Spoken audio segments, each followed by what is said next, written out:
It's estimated about 6 million feral pigs are roaming America, causing an estimated $1.5 billion. If you have seen the viral footage from Texas, then you already know why this story gets people talking. Helicopters chasing hogs over dry fields. Thermal cameras light up groups of animals moving through the dark. Traps are dropping shut on entire sounders at once. At first glance, it looks like action.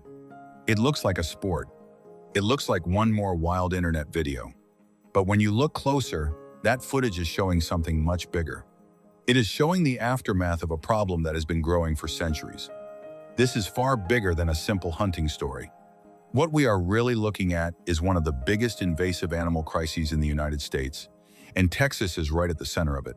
Texas Parks and Wildlife says wild pigs are now established in 253 of the state's 254 counties, with El Paso County being the one county not occupied in the latest statewide distribution data. A Texas Parks and Wildlife Management Guide estimated about 2.6 million wild pigs in Texas alone, and a newer Texas A&M AgriLife Impact document says the number is now at least 3.5 million. That tells you two things right away. The problem is huge, and the numbers keep moving upward. And that is why the eradication footage matters. Because the footage is not only about what Texans are doing to the hogs, it is also about what the hogs have already done to Texas. You see a ripped-up pasture, torn irrigation lines, muddy creek banks, crop rows that look like they were hit by machinery in the middle of the night. You see ranch land that no longer looks managed.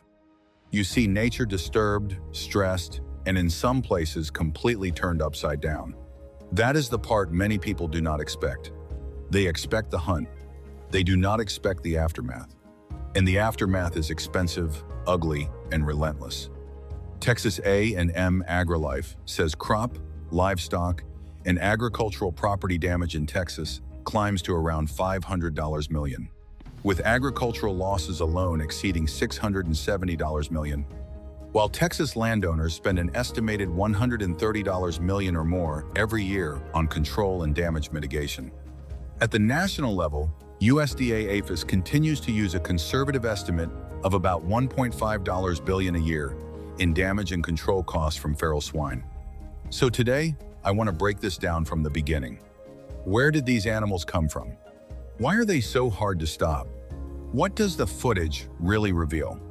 And why do so many experts say this is not a problem Texas can simply shoot its way out of? To understand the viral footage, we have to go back in time. Wild pigs did not suddenly appear in Texas. Their roots go back hundreds of years, beginning with domestic pigs brought by European explorers that later escaped into the wild. In the early 1900s, Eurasian wild boar were also introduced for hunting, and many escaped and mixed with the existing feral populations. In Texas, older Texas A&M and TPWD materials say ranchers and sportsmen released Eurasian wild boar in the 1930s for sport hunting, and many escaped and bred with already established feral hog populations.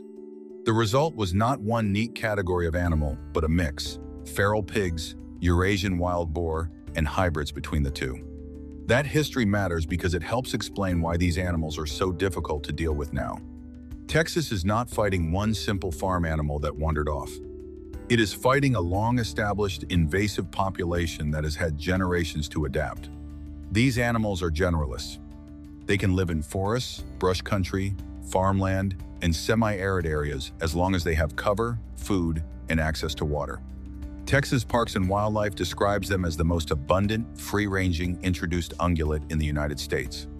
They are not tied to one habitat, one food source, or one narrow climate window. That flexibility is one of the main reasons they keep spreading. And then there is reproduction. This is where the story goes from bad to worse. Wild pigs reproduce fast, really fast. Texas. Texas A&M materials explain that wild pigs average around 5 to 6 piglets per litter, and sows can produce about 1.5 litters per year on average, with breeding possible year-round under favorable conditions. That means control efforts are always racing against biology. Remove a group, and another group can rebound surprisingly quickly if pressure drops. Experts say around 66 to 70% of hogs would need to be removed every year just to keep numbers stable. That is one of the most important numbers in this entire story. It means even large removal efforts may still be losing ground. Now think about the footage again. That helicopter video that looks extreme? That may still not be enough. Those night hunts that look intense? Still not enough. That giant trap catching 10 or 20 hogs? Helpful? Yes. Final answer? No. The next reason the footage matters is that it reveals how physical the destruction really is. Wild pigs do not just pass through a field and nibble a little. They root, they dig, they churn up ground with their snouts while searching for food. USDA and Texas sources have repeatedly described rooting and wallowing as major drivers of agricultural and ecological damage. Rooting can destroy crops directly, expose soil to erosion, create hazards for farm equipment, and damage ponds, water sources, roads, fences, and stream banks. Texas A&M's latest impact summary says feral hogs damage crops, livestock, pastures, fields, fences, roads, ponds, streams, rivers, wildlife populations, and habitat. In other words, they are not just eating. They are reshaping the land. And that destruction is exactly why the aftermath in the footage is so shocking. A pasture after hog damage can look like it has been plowed badly and then abandoned. A hayfield can look cratered. A creek edge can look trampled and muddy. A farm road can be broken up by repeated rooting. And this damage often happens overnight. Imagine being a landowner. Yesterday, your pasture was usable. Today, it is full of holes. Your irrigation is torn up, and the area around the water is damaged and fouled. That is what the footage really shows. It shows land under pressure. And the pressure is not only rural anymore. Feral hogs are no longer just a rural problem. As development expands into their habitat, they are increasingly showing up near suburban areas, damaging lawns, parks, and green spaces. Then there is the environmental side, and this is where the story gets even heavier. Wild pigs do not just compete with farmers. They compete with ecosystems. USDA environmental documents describe feral swine as damaging native species, ecosystems, and even historic and cultural resources. Texas Parks and Wildlife and related management materials note that where wild pigs are active, native vegetation and habitat quality can suffer. Hogs consume plant material, disturb soil, damage wet areas, and compete with native wildlife for food. Older Texas research also documented that fencing hogs out can allow native plants to recover, which is a powerful sign of how much pressure hogs place on the landscape when they are present. They also affect water. Hogs are drawn to wet areas. They wallow in foul water, disturb creek banks, and pond margins. That makes erosion worse and can degrade water quality. Several USDA assessments on feral swine management explain that rooting and wallowing damage ponds and water sources for livestock and contribute to erosion and sediment problems. Once that happens, the damage spreads beyond one field. It starts affecting the wider landscape. And then there is disease, which might be the most serious hidden issue of all. Because when people watch the footage, most of them see a visible problem. But agencies like USDA APHIS are also treating feral swine as a disease risk.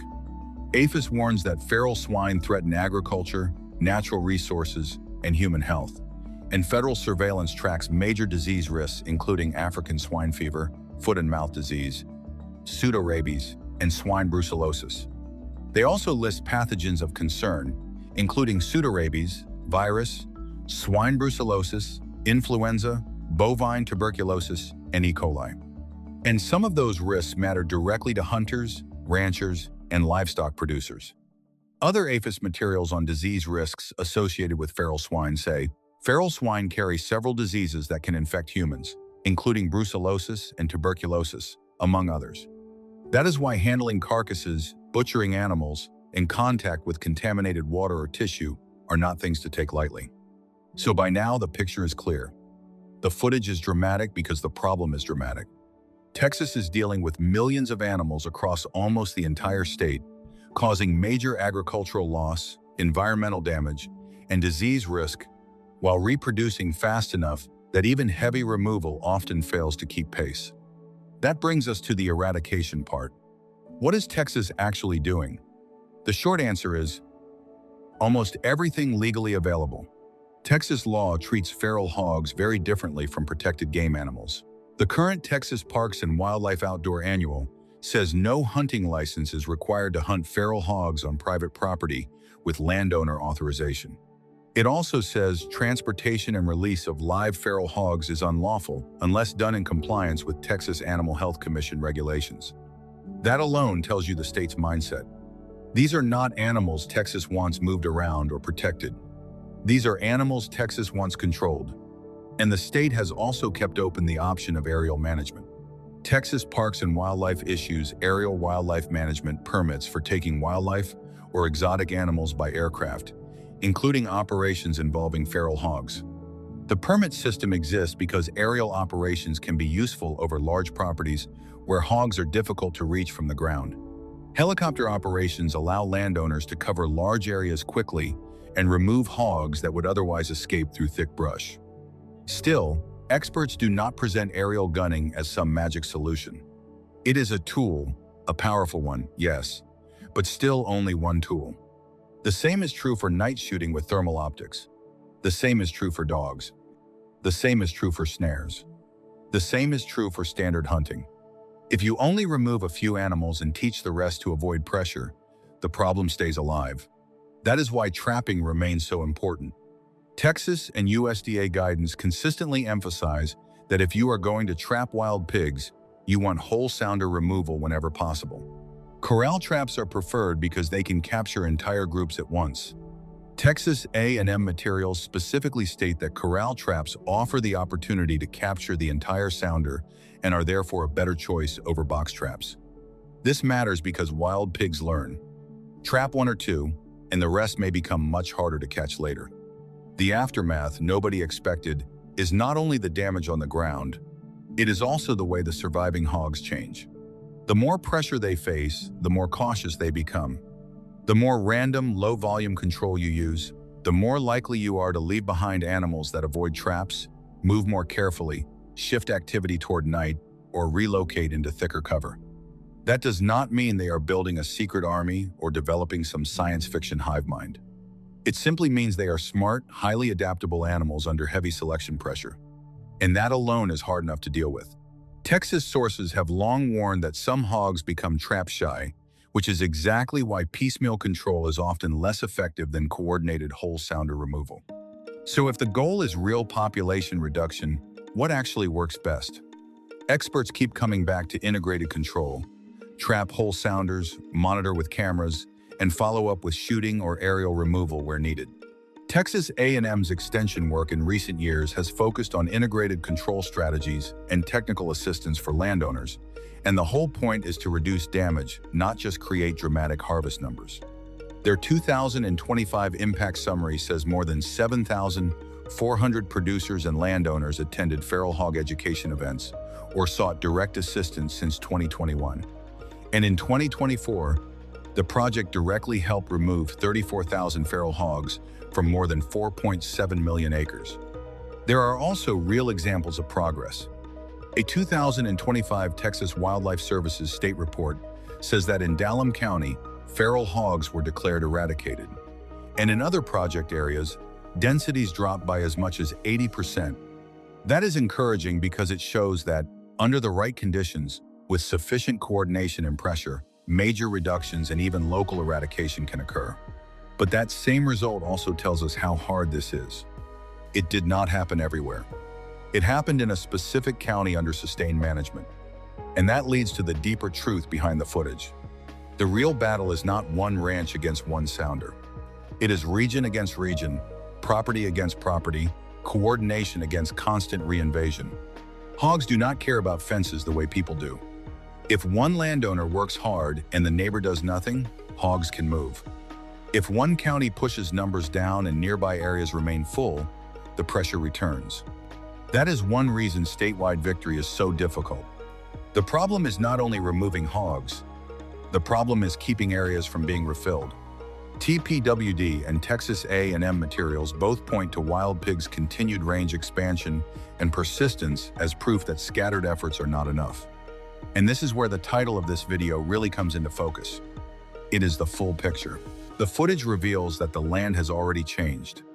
It reveals that millions of dollars are being spent not on some future threat, but on damage that is happening right now. It reveals that helicopters, traps, and thermal scopes are not signs of overreaction. They are signs of desperation meeting reality. It reveals that this is not a seasonal issue. It is year-round. It reveals that Texas is not dealing with a small nuisance. It is dealing with a resilient, invasive population that has a biological advantage unless people keep relentless pressure on it. And maybe the most surprising part of all is this. The aftermath is not only destruction, it is permanence. Not permanent in the sense that nothing can be improved. We know local wins are possible. We know coordinated control can reduce damage. We know trapping whole sounders works better than random shots. We know education and regional cooperation matter. We even know some places have pushed populations down dramatically or temporarily removed them entirely. But permanent in this sense, Texas is likely going to be managing wild hogs for a very long time. This is not one cleanup operation. It is a continuing campaign. And that changes the meaning of the footage. Once you understand the real story, those videos stop looking like entertainment alone. They start looking like documentation. Field reports from an ongoing war between agriculture, ecosystems, and one of the most adaptable invasive mammals in North America. So the next time you see a viral clip of hogs running across a Texas field or a helicopter banking low over brush country, remember what is happening outside the frame. Remember the farmer checking the damaged ground the next morning. Remember the disease surveillance teams collecting samples because the risks are serious enough to demand it. And remember the hard truth, the numbers keep repeating. If control does not stay intense and coordinated, the hogs recover. That is the aftermath nobody expected. Not that the hogs were dangerous. People in Texas have known that for years. The real surprise is how complete the problem has become, and how the footage, dramatic as it looks, may still only show a small part of the real battle. Because the real battle is not the moment of the shot. It is everything that forced that moment to happen. And that is why this story matters far beyond Texas. It is a warning about invasive species. A warning about what happens when an introduced animal gets time, space, and a biological edge. And it is a lesson in how difficult it is to reverse a problem once it becomes woven into the landscape itself. So what do you think? Can Texas ever truly get this under control? Or is this a battle that will never really end? Let me know your thoughts in the comments below.